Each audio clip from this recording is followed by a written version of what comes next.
Welcome to the Critical Window, Brain Building in the First 3 Years. Join us in discussing how parents, healthcare professionals, experts in early childhood development, and community agencies can support a child's first 3 years of development. We unpack the science and share practical strategies for giving every child the best possible start. So I'm so excited to be sitting down talking with you. I know that the listeners are really going to get a lot out of our conversation.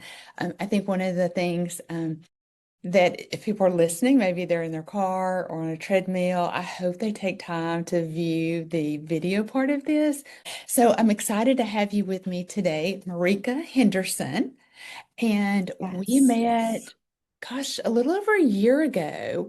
I don't remember exactly. You may have the details, but I remember we Mhm. connected, met in my office together, and immediately there was synergy between us. I loved your story. I loved the work that you were doing, and I also applauded just your resilience and willingness to step out of the comfort zone and go into kind of an unknown space, but you felt like your heart was leading you to it. And that's where you landed on the texture lab.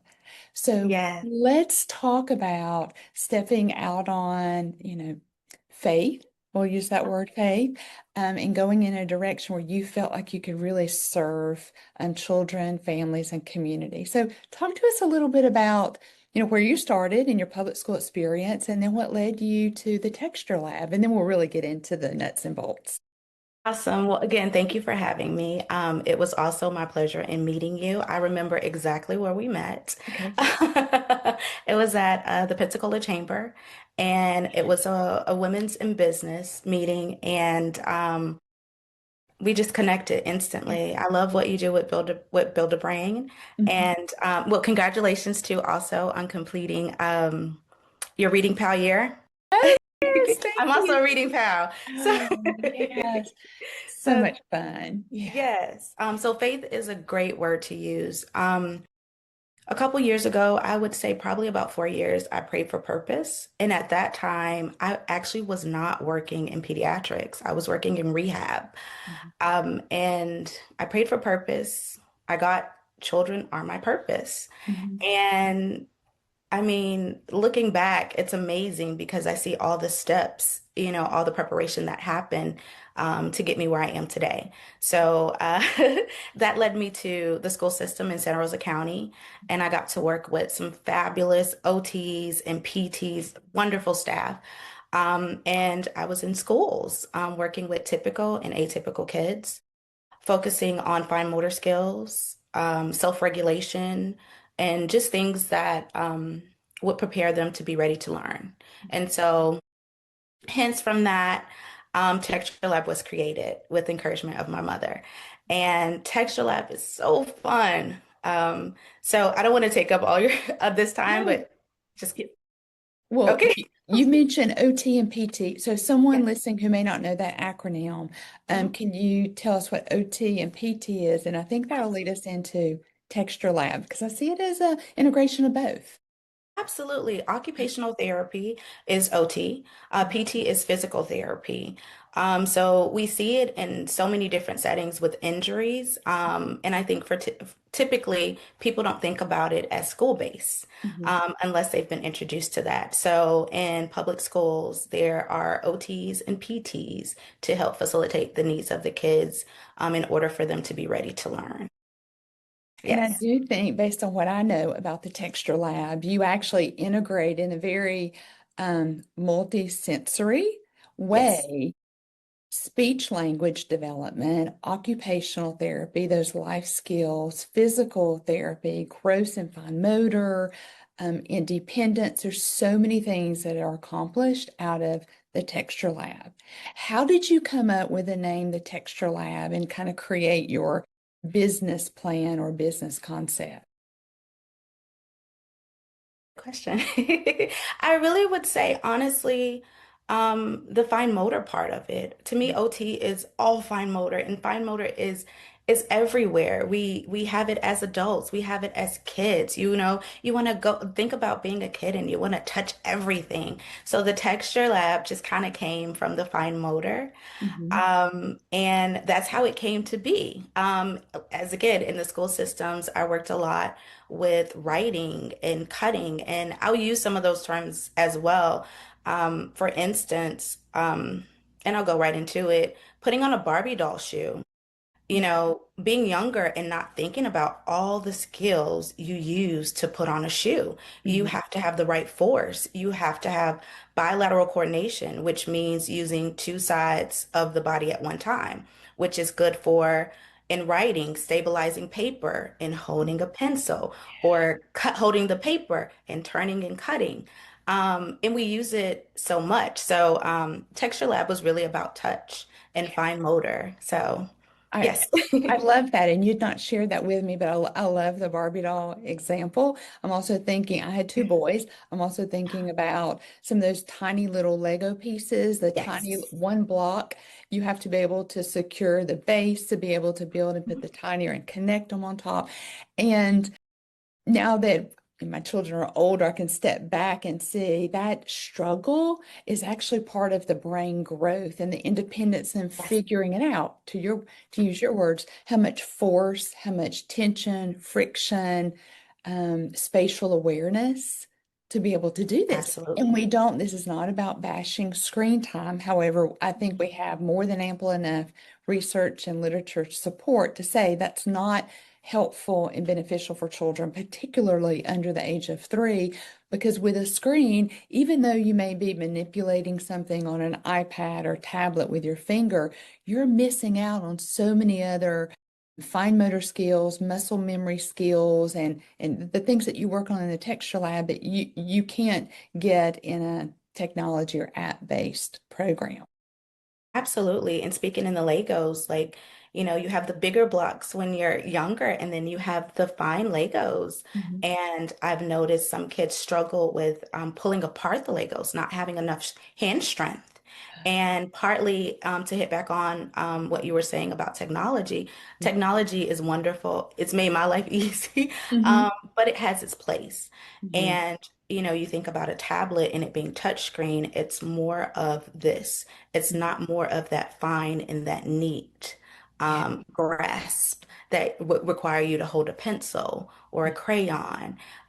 So it definitely has its place. Um, but play is very, very important in all different aspects. So Yeah. yes, yes. Play is really important. And um, I follow a lot of different social media accounts to learn and to explore. And I gravitate toward those that are kind of a Montessori base, where it's about, child-led independence, the productive struggle, experiential opportunities about life skills. Like we don't need to go out and create something that they can't translate or be relevant in their own life. So you use the Barbie doll shoe, but just learning to put on your shoes. I mean, how many moms out there have had a complete meltdown when they're trying to get out the door, where they have one, two, or three or more children, and putting on shoes becomes a crisis and can kind of set the tone for the whole day. So, how would you say that um, engaging in the texture lab, and I'm going to Mhm. talk more specifically about it, but engaging in the texture lab could help to offset a mom who struggles to get her kids out the door? Like, what are kids learning to do that can show up and help in real life situations? So I love that you hit on Montessori as Uh-huh. well. I actually was introduced to Montessori in early childhood and education, and I did a OJT program, OJT program, where I took half of the day and I worked at a Montessori school. So Oh, that's where I was interested. I was okay. introduced and very much interested in it before OT. But I'm gonna hit back on Texture Lab and how it works. Kids are free to do and use any tools that they want. I have tongues. I have little ceramic mugs. I have glass. I have pictures. I have bowls, all different types of materials. And something that I did with my son when he was younger, and this is after being exposed to Montessori, was he had a little table in the kitchen. I would pour in his little cup his milk Mhm. and I would pour his cereal, and it was his responsibility to pour as much milk as he wanted in his cereal. And when he made a mess, I had a little like basket to the side that Mhm. had cloths he could wipe up if he spilled. Mhm. I mean, at the Dollar Tree, there are little dustpans and little sweepers. If he made a mess, I was like, "Oops, you made a mess," and he would sweep it. And Mhm. that in itself is still bilateral coordination. And it's it helps moms to be more independent when the kids have the autonomy to use different tools. Yeah. So, and that's what we do in Texture Lab. It's a lot of scooping and pouring. So they could be pouring sensory rice, they could be pouring moon sand. Mhm. But that can later translate into them pouring their own milk into their cereal bowl. And I also, in my settings, when I have sessions, I have the little sweepers. So a lot of kids are like, I made a mess, I made a mess, I made a mess, and they want to clean. And Mhm. I'm like, oh, here you go, friend. Mhm. And they sweep it up. Yeah. So, yes, that's something that can translate into homes as well. Absolutely. Well, one of the things, as I listen to you talk, empowerment. So when we started this conversation off, I didn't use that word, but I think it would have been very fitting. Something in your background gave you the skill set to be empowered to step out of, a comfortable zone of where you were working in a public school setting and chart a new territory for you. When we give children opportunities to experience and to grow and develop and make mistakes and learn from those mistakes and try again, we're empowering them to try new things later. And so I think there's so many things inherent in the work that you're providing, the opportunity you're providing that I just want to shine a light on. And so if we can raise resilient children who are not afraid to take risks, who are not afraid to fail because they've been empowered to, oh, I'm just going to try that again, or I'm going to problem solve, or I'm going to be a critical thinker. It's so much more than just colored pom-poms and moon sand and rice. And so I see Texture Lab as the vehicle to develop so many skills. So let's talk about Texture Lab, because I'm sure people Okay. listening are like, okay, tell us what it is already. It's not a brick and mortar yet. It is Tell not a us, brick and mortar tell, yet. tell us Yes, about ma'am. what it is currently. So right now we are mobile. Mhm. It's a mobile play, sensory, and motor experience. Mhm. We set up typically tough tables, which are sensory tables, Mhm. and we have several of them. And I collaborate with the parents and with the educators, and they tell me what the kids are interested in, what they're learning, and pretty much I've had the autonomy to kind of design it the way that I want because parents see some of the work and they're like, you know what? I trust you. This is what the theme is. I trust you. Do it. And I love that. And I also kind of touch base with them on what their goals are for in the education setting for their class, what the goals are. And just work it out through that. So we allow the kids to make a mess. There's different textures, there's different tools, typically tools that kids wouldn't be able to use at home because, we make a mess. But I always say it's okay to make a mess with Miss Marika, Mhm. and we clean it up at the end. And I also engage with the kids, which is that is absolutely the best part about Texture Lab, engaging with the kids. And if I can just continue, I'll say what I love most about it is I have parents who kind of stand off and they watch the kids play. And I am very silly, very animated, and very imaginative. And we create our own restaurants. And I ask the kids, "Oh my goodness, can you make me a pasta? How much does this cost?" And you can see their little wheels turning, Mhm. and the parents are watching. And I may move off to, engage with another kid or what have you. And slowly, I see the parents gravitate to the table and they're touching the materials. And next thing you know, they're scooping and they're engaging with their kids in the setting. And to me, that's the most beautiful part of Texture Lab is play is it's not isolated. Learning is not isolated. It's multifaceted. And Texture Lab brings all of that. It brings sensory, it brings exploration. It brings fine motor. It brings regulation. It brings independence. And as you said, empowerment. So yeah. Of course, my wheels are turning. A book that comes to mind, I read maybe 2 years ago, If You Wonder, You're Learning. And two gentlemen wrote this book, kind of based on Mr. Rogers, but it was all about curiosity. And when you say open and curious, about, wondering how things happen, you're learning, right? And somewhere along the way in adulthood and trying to, work and mortgage and put food on the table, we lose that sense of play as adults, right? And so what I hear you saying is you give parents permission to play alongside their children, which is wonderful. You're modeling, you're coaching that, you provide a safe space for that to happen. I also think of the word co-regulation. Life is so hard, and it doesn't matter if you're a family with support, a single person with limited or no support, um, all the different scenarios, life is still difficult. And co-regulation is a word that we talk about quite a bit because our children are absorbing how we show up, the words we say, our posturing, our engagement based on what's happening in our life. And I know that we can't lead, parallel lives, we're all integrated, but you're providing an opportunity to stop, be in the moment, to play or to engage alongside the child. And that is building that co-regulation because you're kind of in sync together. Is that accurate to say what Yes, you get to experience? Yeah. absolutely. Absolutely. The language portion of it, conflict resolution, Mhm. which we've experienced some of that, which is it's great. You know, I sometimes I strategically only put like two of one tool on the table, even though Mhm. there may be a group of six.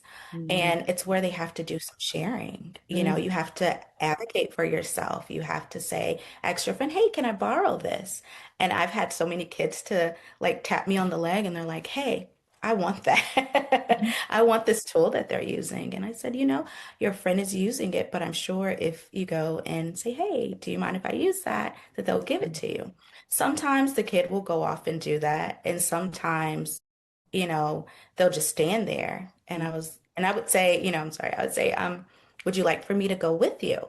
Mhm. And I would go and stand by them, and they would ask. And if the kid said no, then your friend is still using it. But when they're done, I'm sure they'll give it to you. But in most cases, the kids are like, here. So Yeah. it's the thing, like you said, afraid of failing. It's like afraid of hearing the word no. And it's okay to hear the word no. It's okay to say the word no. I'm still using this. You Right. know, that's okay. Right. Um, but it's not the end of the world. Yeah. No, I love that. We used to teach when I taught kindergarten years ago.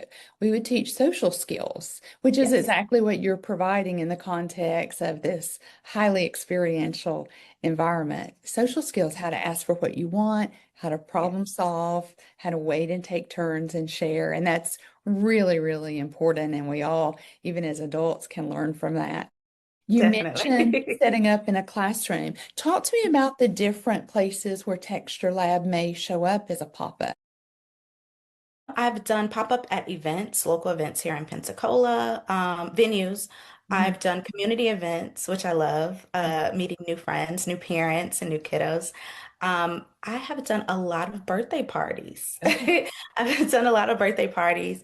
I'm officially Escambia County school vendor. Okay. So I've been to a couple of public schools here, and also I've been to some early learning centers and preschools. So Oh, yes. wonderful. Wonderful. Yes. Oh yeah. I love that. I love that. Just word of mouth and conversations like you and I are having here today, I think gets people thinking about the different opportunities and ways that your work can integrate into, our everyday life. You also Yes. talk about, some of the language development, fine motor skills. Is there a particular age of child that your work is best suited for? What are your experiences? So right now I service kids 3 to 8. Okay. I have had some interest for older kiddos, Mhm. and I'm working on developing sessions for those kids. Okay. Um, but yes, typically it's 3 to 8. Yes, Okay. ma'am. Yes, And ma'am. is this for children of all abilities, or do you specialize for neurodivergent children? Talk to me a little bit It's about that. it's for children of all abilities. Okay. Fine motor is important for all kids. Mhm. We all need fine motor and strengthening and sensory regulation and to be able to explore it. So it's for all kids, and it also can be modified based on the child's needs. Okay. So yes, ma'am. Okay. Well, I'm wondering, so currently, to be able to engage with the texture lab, a parent or caregiver would need to be at a location where you're going to be setting up. Maybe their child's in a early learning center where you're going to be, have your materials available. Is there a way that a parent or caregiver could connect with you? Um, via Zoom or connect with you in some other way. I can see where you would have an outlet to be able to stream or to connect with families in other settings. Thoughts on that? I would love the opportunity to do that. I have not done that yet. Hmm. I've done some pop-ups, and typically it's the educators that have me to come out to the Right. educational settings. Hmm. I've had parents just word of mouth have me to come out. I've set up in backyards, Hmm. inside of homes. Hmm. So yeah, so I am in all different settings for Yeah. sure. The pop-ups are kind of my orchestrating Hmm. in the venue, but yes, yes, Yeah. ma'am. Okay. Well, when we're recording this, school is just getting out, so Yes. summer is approaching, at least down here in the South, and so there's going to be children who are in a variety of settings, YMCA, day camps, maybe staying with a grandmother. So someone listening who isn't able to connect with you right now for an event, can you share two or three things that someone could do this afternoon that could replicate something that you might provide in your experience? What could they do that's available in their home or environment that you could share right now? I would say Play-Doh. I love Okay. Play-Doh. Play-Doh is so versatile. You Mhm. can squeeze it, you can roll it, you can pinch it, you can use cookie cutters, a rolling pin. You can make Play-Doh with just flour, oil, and water.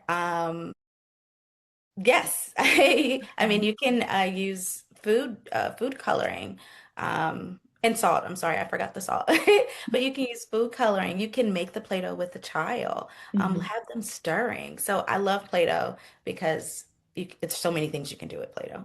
Yeah. Yes, yes, yes. Well, you mentioned you can make it by hand years ago in the kindergarten classroom.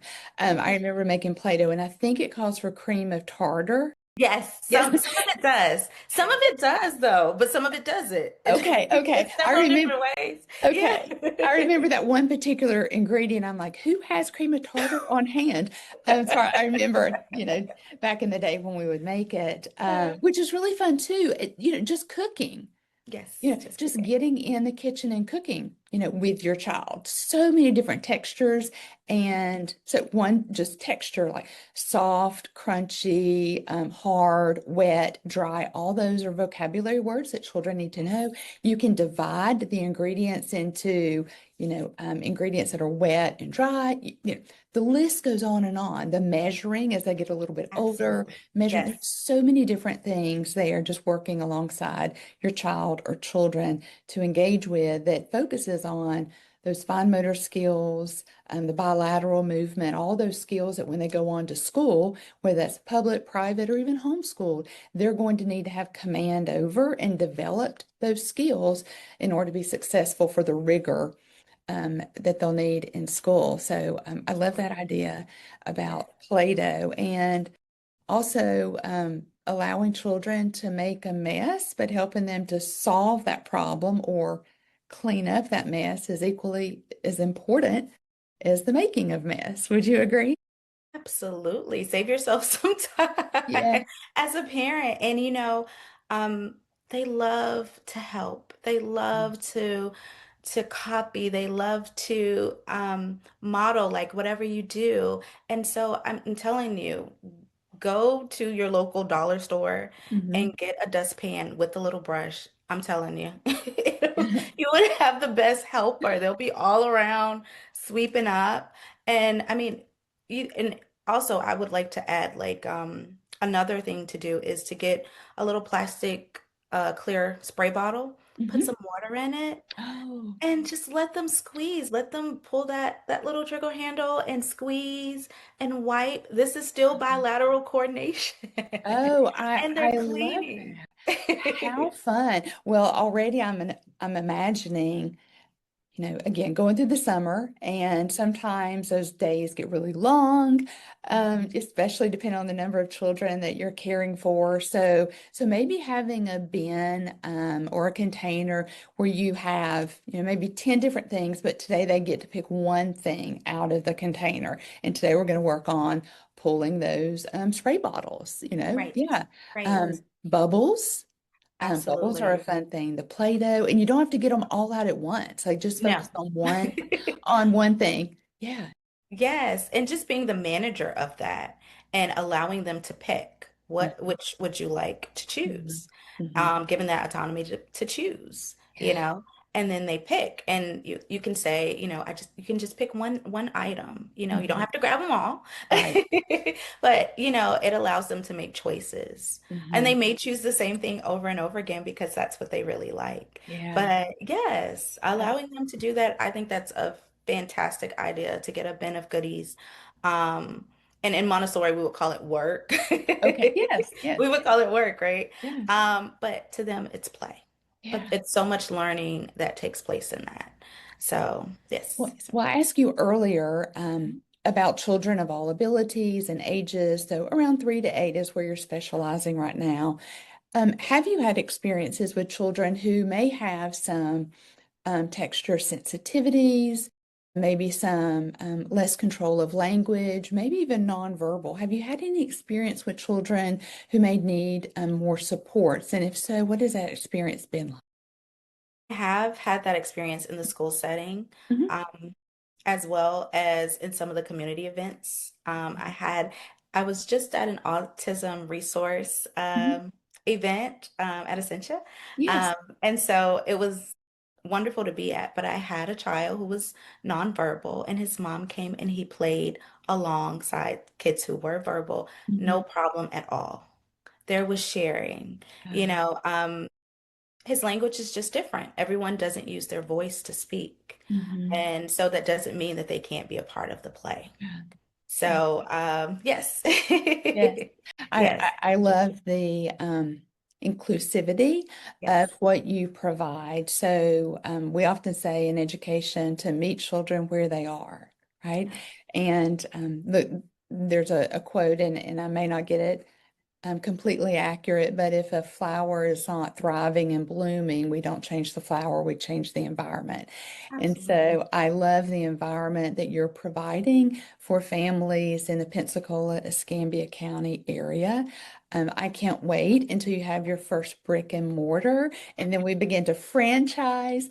I do hope that someone listening who's outside of this area will connect with you to learn more, to be able to partner. We never know where this path is going to lead. So I will make sure when we publish this that we add your social media link so that people can see the great pictures that you have on Instagram and on Facebook, and also a way to connect with you if they're interested in having you come and do a pop-up event at a party, at a learning or community event, or if they're in a different community and maybe you can work out a way to travel and transfer your stuff. That would be exciting, I'm sure, for you as well. As we conclude, one, I want to say thank you so much for finding your purpose and leaning into this work, and then give you just an opportunity to be able to share with the listeners any parting words. I want to say that Texture Lab it was a God idea to bring community, to bring purpose, and to serve children and families. Mm. Um, I will say, from my experience, there hasn't been a lot of opportunities for children who may be a little different or on the spectrum to have that space. Mhm. And I want to create that space for them. I believe not only just the children, the families belong in our communities, and we have to integrate that. As you say, we all are having a human experiences, and it's my personal belief that we're here to serve, and I want to serve children and families of all abilities. Mhm. So that's what Texture Lab is all about, in a nutshell. Well, Yes, ma'am. well, thank you. Well, thank you for your service and all you do. And again, I can't wait to see how this grows in the future. So we'll have to come back together where you share about how it's grown since this recording. How about that? That'd be awesome. Thank you so I much. love it. Thank you. Thank you for listening to The Critical Window. If today's episode sparked new ideas or insights, we'd love for you to subscribe and share it with others. Visit buildabrainnow.com for show notes and resources and to connect with our growing community. Until next time, remember, every interaction shapes a developing brain.